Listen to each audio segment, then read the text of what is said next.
Single minute can change your mindset. A single book can spark a lifetime of change. 1 นาทีอาจเปลี่ยนความคิดและ1 เล่มอาจเปลี่ยนทั้งชีวิตของคุณนี่คือในนาทีพอดแคสต์แนะนำหนังสือดีๆเพื่อให้คุณเก่งขึ้นวันละนิดมาเปิดโลกความคิดเปิดรับความรู้ใหม่ไปด้วยกัน สวัสดีค่ะยินดีต้อนรับสู่การพูดคุยเจาะลึกกันนะคะวันนี้เราจะมาสำรวจแนวคิดหลักๆค่ะจากหนังสือที่น่าสนใจมากๆเล่มหนึ่งชื่อว่า The High Five Habit นะคะเขียนโดยคุณเมลโรบินค่ะสวัสดีครับใช่ครับผมหนังสือเล่มนี้นี่นำเสนอแนวคิดที่ฟังดูง่ายๆนะครับแต่ว่ากลับทรงพลังอย่างไม่น่าเชื่อเลยคือการไฮไฟว์ให้กับตัวเองในกระจกทุกเช้าครับไฮไฟว์ตัวเองในกระจกใช่ครับเป็นสิ่งที่ผู้เขียนเขาค้นพบโดยบังเอิญมากๆเลยในช่วงที่ชีวิตเขาลำบากจริงๆนะครับแล้วก็พบว่ามันเปลี่ยนมุมมองเปลี่ยนความสัมพันธ์ที่เขามีต่อตัวเองไปได้แบบ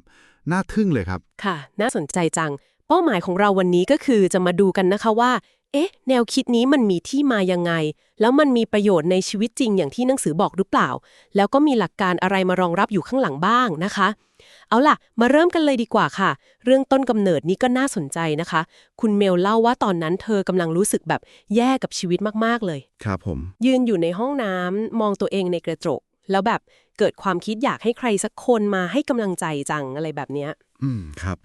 แต่เธอกลับยกมือขึ้นมาเหมือนจะไฮไฟท์กับเงาตัวเองซะงั้นนะครับมันเป็นแอคชั่นที่เกิดขึ้นเองแต่ว่ามันเปลี่ยนความรู้สึกได้ทันทีเลยใช่ค่ะแล้วที่น่าทึ่งคือมันไม่ใช่แค่ให้กำลังใจลอยๆไปงั้นเนี่ยนะคะในหนังสือเขาอธิบายว่าการกระทำแบบนี้มันไปเชื่อมโยงกับแนวคิดที่เรียกว่า neurobics นะครับ neurobics ครับเป็นเหมือนการออกกำลังกายสมองรูปแบบหนึ่งคือเขาจับคู่กิจกรรมที่เราทำประจำอย่างแปรงฟันมองกระจกเอาไปรวมกับสิ่งที่ไม่คาดคิดที่ต้องใช้ประสาทสัมผัสอย่างเช่นการไฮไฟว์กับกระจกนี่แหละค่ะแล้วก็ผสมกับอารมณ์เชิงบวกที่เราอยากจะรู้สึกเช่นแบบการเฉลิมฉลองอะไรแบบนี้ค่ะอ๋อครับมันเหมือนการไปกระตุ้นสมองให้สร้างเส้นทางประสาทใหม่ๆขึ้นมาทำให้เราเปิดรับแล้วก็เรียนรู้นิสัยหรือทัศนคติใหม่ๆได้เร็วขึ้นครับเหมือนการไปแฮ็กสมองเล็กๆน้อยๆให้หันมามองตัวเองในแง่บวกสินะคะใช่เลยครับประมาณนั้นเลยประเด็นนี้น่าสนใจมากเลยค่ะในหนังสือมีการอ้างอิงถึงงานวิจัยด้วยใช่ไหมคะเกี่ยวกับทีมบาสเกตบอลใช่ครับมีการศึกษาในทีม NBA เลยนะครับที่เขาพบว่าทีมที่ผู้เล่นมีการสัมผัสเชิงบวกกันบ่อยๆอย่างเช่นแตะมือตบไหล่หรือว่าไฮไฟว์ให้กำลังใจกันเนี่ยตั้งแต่ต้นฤดูกาลเลยนะครับทีมพวกนี้มักจะมีแนวโน้มทำผลงานได้ดีกว่ามีความร่วมมือกันดีกว่าแล้วก็มีความยืดหยุ่นในการรับมือกับความท้าทายได้สูงกว่าด้วยครับโหจริงเหรอคะครับผมการไฮไฟว์ตัวเองในกระจกก็ใช้หลักการคล้ายๆกันนี่แหละครับคือมันเป็นการส่งสัญญาณทางกายภาพเลยของการยอมรับความเชื่อมั่นการเฉลิมฉลองให้กับตัวเองโดยตรงโดยที่ไม่ต้องอาศัยคำพูดเลยครับอืมจริงด้วยค่ะเพราะบางทีคำพูดปลอบใจตัวเองมันก็อาจจะไม่ค่อยได้ผลเท่าไหร่ถ้าข้างในลึกๆเรายังไม่เชื่อเนาะใช่ครับแต่ภาษากายอย่างการไฮไฟว์เนี่ยสมองเรารับรู้แล้วมันเชื่อมโยงกับความรู้สึกดีๆการสนับสนุนมาตลอดอยู่แล้วเหมือนกับว่าเปลี่ยนบทบาทจากนักวิจารณ์ในหัวที่คอยจับผิดเรามาเป็นกองเชียร์เบอร์ 1ที่อยู่ข้างเราตลอดเวลาอะไรแบบนั้นหรือเปล่าคะถูกต้องเลยครับใช่เลยมันเปลี่ยนจากเสียงตำหนิในหัวเราเนี่ยให้เป็นการกระทำที่แสดงออกถึงการสนับสนุนอย่างแท้จริงเลยซึ่งหนังสือก็จะเน้นนะครับว่าการไฮไฟว์ตัวเองเนี่ยมันไม่ใช่แค่กิจกรรมตอนเช้าเท่านั้นนะแต่มันเป็นการเริ่มต้นสร้างสิ่งที่ใหญ่กว่านั้นครับคือสิ่งที่เรียกว่าทัศนคติแบบ High Five หรือ High Five Attitude นะครับอ๋อ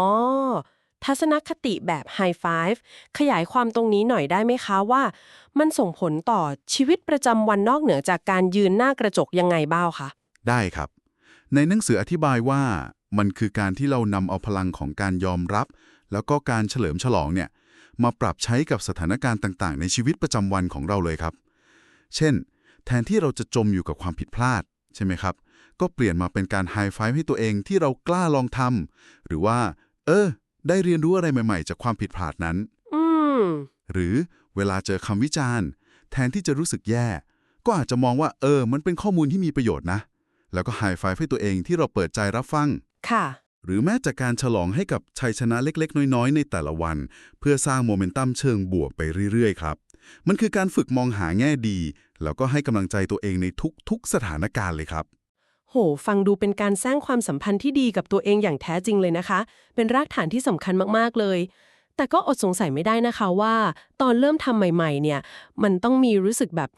เขินๆหรือว่าอสวรบ้างแน่ๆเลยค่ะครับ หนังสือมีพูดถึงประเด็นนี้ไหมคะว่าจะผ่านมันไปได้ยังไงมีครับมีแน่นอน คุณมิล โรบินส์เขาก็ยอมรับเลยนะครับว่าตอนแรกๆเนี่ยมันอาจจะรู้สึกแปลกมากๆเลย หรือฝืนธรรมชาติสุดค่ะๆ แต่เขาก็ย้ำว่ากุญแจสำคัญคือการลงมือทำไปเลยครับ แม้จะรู้สึกแบบนั้นก็ตาม เพราะว่าความรู้สึกเนี่ยมันมักจะตามหลังการกระทำครับ อ๋อ การทำซ้ำๆอย่างสม่ำเสมอแม้จะเล็กน้อยก็ตาม มันจะค่อยๆ สร้างเส้นทางประสาทใหม่ขึ้นมาเอง แล้วความรู้สึกเชิงบวกมันก็จะตามมาเองครับ เมื่อเราออกกำลังกาย ตอนแรกอาจจะฝืนๆหน่อย แต่พอทำไปเรื่อยๆ ก็จะรู้สึกดีขึ้น เห็นผลลัพธ์เองครับ เข้าใจเลยค่ะ คือต้องก้าวข้ามความรู้สึกซิกอวดในช่วงแรกไปให้ได้ก่อนเนาะ สรุปแล้ว The Hi-Fi Habit จากหนังสือเล่มนี้ก็คือเป็นเครื่องมือง่ายๆเลย แต่มีหลักการทางวิทยาศาสตร์รองรับนะคะ เพื่อช่วยให้เราสร้างความสัมพันธ์ที่ดีขึ้นกับตัวเอง ส่งเสริมความเข้มแข็งจากข้างในแล้วก็ความเชื่อมั่นในตัวเอง ผ่านการกระทำเล็กๆนี่แหละ แต่ต้องทำอย่างสม่ำเสมอ ครับผม มันคือการย้ำเตือนว่าจริงๆแล้วเราเนี่ยแหละคือคนที่สามารถเป็นกำลังใจที่ดีที่สุดให้ตัวเองได้เลยนะคะ ใช่ครับ สิ่งที่น่าสนใจมากๆ คือพลังของการยอมรับ แล้วก็การให้กำลังใจตัวเองนี่แหละครับ ซึ่งหนังสือ The Hi-Fi Habit เนี่ยได้อธิบายไว้ละเอียดมากเลยครับ มีทั้งเรื่องราวของผู้คนที่นำไปใช้จริง แล้วชีวิตก็เปลี่ยนไปในทางที่ดีขึ้นนะครับ รวมถึงมีงานวิจัยที่เกี่ยวข้องต่างๆ มาสนับสนุนแนวคิดนี้ด้วย อืม ถ้าผู้ฟังท่านใดสนใจอยากจะเข้าใจกลไกต่างๆ ให้ลึกซึ้งกว่านี้ หรืออยากได้แรงบันดาลใจเพิ่มเติมนะครับ การอ่านหนังสือเล่มนี้โดยตรงเนี่ยน่าจะเป็นประโยชน์อย่างยิ่งเลยครับ แล้วก็ยังเป็นการสนับสนุนผู้เขียนโดยตรงด้วยนะครับ ใช่เลยค่ะ มีประเด็นหนึ่งที่น่าเก็บไปคิดต่อนะคะ จากที่ฟังมาทั้งหมดเนี่ย การที่เราตั้งใจเฉลิมฉลองให้กับตัวเองทุกวันจริงๆจังๆ แม้ว่ามันจะเป็นแค่เรื่องเล็กน้อยมากๆก็ตามนะคะ มันจะสามารถเปลี่ยนมุมมองที่เรามีต่ออุปสรรคใหญ่ๆ หรือว่าเปลี่ยนวิธีการที่เราไล่ตามเป้าหมายสำคัญในชีวิตของเราไปได้ยังไงบ้าง อันนี้น่าคิดเหมือนกันนะคะ เป็นคำถามที่ชวนให้คิดต่อยอดได้ดีจริงๆครับ แล้วผู้ฟังมีความคิดเห็นอย่างไร กับแนวคิดเหล่านี้จากหนังสือบ้างครับ สำหรับวันนี้เวลาของการเจาะลึกก็หมดลงแล้วนะคะ หวังว่าทุกท่านจะได้รับเกร็ดความรู้แล้วก็มุมมองที่น่าสนใจกลับไปไม่มากก็น้อยนะคะ สวัสดีค่ะ สวัสดีครับ